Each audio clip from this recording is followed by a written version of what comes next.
সেই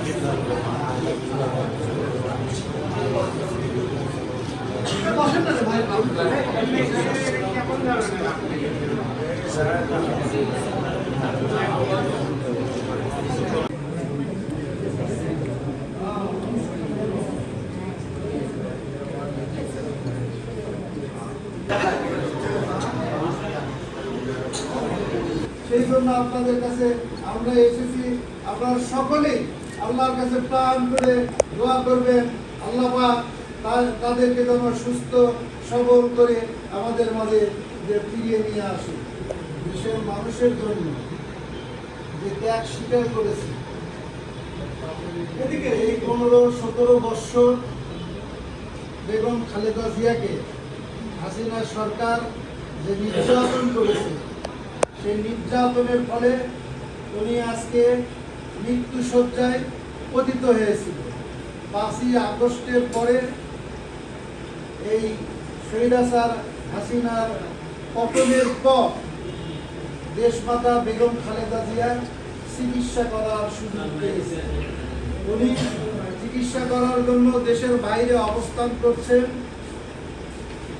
উনি যাতে সম্পূর্ণ সুস্থ হয়ে আমাদের মাঝে ফিরে এসে দেশের জন্য, দেশের মানুষের জন্য ভালো কিছু করতে পারে, এই জন্য আপনারা সকলেই আল্লাহর কাছে দোয়া করবেন, আল্লাহ পাক তাকে পরিপূর্ণ সুস্থ করে আমাদের মাঝে যেন ফিরিয়ে দেয়। প্রথমে আমাদের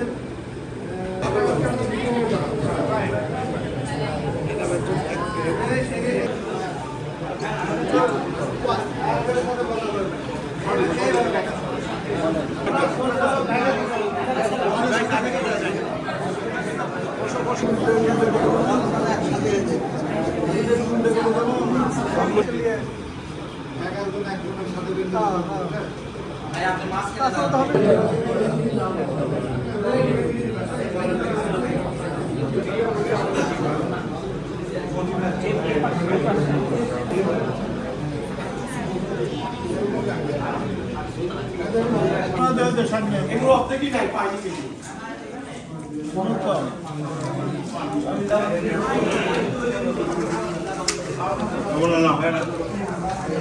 আল্লাহ এই নির্যাতনের মধ্যে দিয়ে দেশকে, আল্লাহ জাতিকে, আল্লাহ এই দলগুলোকে আল্লাহ কায়েম রাখার আল্লাহ দাঁড় করে রেখেছেন। আল্লাহ প্রত্যেকের দীর্ঘায়ু কামনা করি, সুস্বাস্থ্য কামনা করি।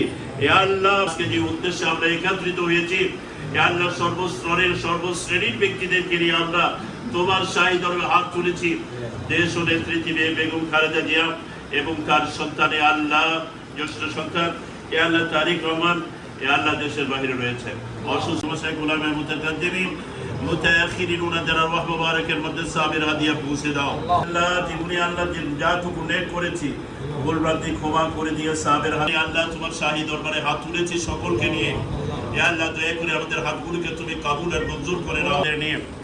আল্লাহ বগুড়া শহরে আল্লাহ বিভিন্ন স্তরের বিভিন্ন শ্রেণীর নেতৃবৃন্দদের নিয়ে, মাদ্রাসা তুলাবাদেরকে নিয়ে, এতিমদের নিয়ে, হাফেজদেরকে নিয়ে تقبل منا انك انت السميع العليم وتب علينا انك انت التواب الرحيم يا رب العالمين يا ارحم الراحمين يا راحم المساكين পবিত্র মাহে রমজানের তৃতীয়তম দিবসে আল্লাহ ইফতার পূর্ব মুহূর্তে অত্যন্ত আল্লাহ দামি নামি আল্লাহ মর্যাদা সম্পন্ন আল্লাহ মহিমান্বিত মাওলানা মুহাম্মদ وعلى آله وأصحابه وبارك وسلم ربنا ظلمنا أنفسنا وإن لم تغفر لنا وترحمنا لنكونن من الخاسرين